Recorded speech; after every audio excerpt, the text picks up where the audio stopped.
What's up? I just wanted to do a quick review of John Wick 4, Chapter 4. I'm not going to go into spoilers about like plot devices or anything like that, so don't worry.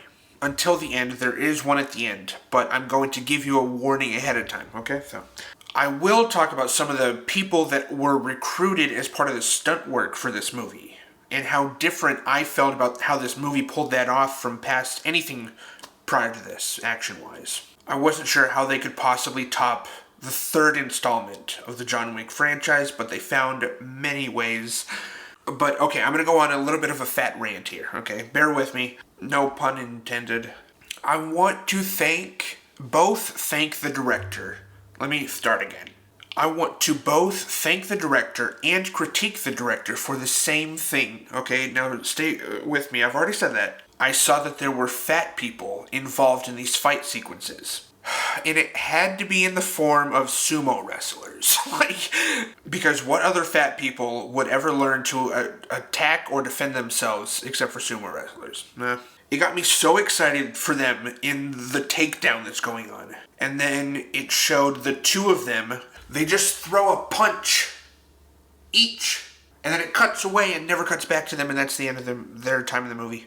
I was so excited to see two sumo wrestlers plow through 8 dudes, and I totally believe that they could have. There are 2 giants who are like 6'8", 350 pounds each, and they all fight martial arts. These are not the sumo wrestlers. They're later in the movie. They move so quickly, and it's a spectacle to see John Wick take these 2 guys on hand-to-hand combat. I was beside myself watching their scene, and that's when I got emotional, because big people just don't fight in movies. They're just not selected. They're not ever believed in that they could fight. Oh, he'll just run out of breath. That's not realistic or whatever. Okay, let me point out all the other unrealistic aspects of movie fight choreography. Any sort of like huffing and puffing, that can be cut out and like worked around. It can be made to look sharp. I want to see fat people kicking butt.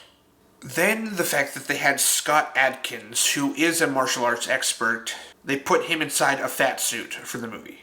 Which, it was cool to one degree because he was fighting like a fat person would with like super wide, broad, heavy blows. So powerful. He's a real challenge for John Wick. But dude, just think of the pool of men that are 6'5", 350 pounds, and are athletic enough, any football player. So many other fat men, big men, could have played that role and without the need of a fat suit. And I'm not usually one who says stuff like that about, oh, he should have, real fat person. Like the whale in Colin Farrell's Penguin. Whatever, the fat suit totally serves the story. Totally fine. The fat suit in John Wick is out of place, and Scott Adkins can be in the movie. Yeah, sure, put him in the movie. But we've only ever seen, like, Chris Farley and Jack Black fight for comedic effect. And the closest thing that we've ever gotten to a serious fight is in Shaun of the Dead, Hot Fuzz, and The World's End, and it's the same actor, it's Nick Frost. I want more Nick Frosts. That's all I'm saying. I want to be a Nick Frost myself. I would love to do some sort of an action movie. And it can be done. I'm telling you, anybody who's like, oh, he could never, I would love to prove you wrong, dude. I could kick some serious butt in a movie. I'm talking a movie. So that's the end of my rant there. And okay, so I'm not going to say anything about this, but there is a decision made at the end that made me think that I had missed something, or that I just misunderstood one of the plot points. That was frustrating. It ended up being redeemed a little bit, but still, I was like, where did that come from? It made no sense to me, and I think that is the majority of the critiques that I have about this movie, is that they just didn't make sense. They stood out as not making a lot of sense. But with everything else that they pulled off in this movie, with the extra long takes from up, like overhead shot, long one takes, I was physically shaking my head with my mouth just agape. In awe, in total disbelief of what I was seeing, witnessing.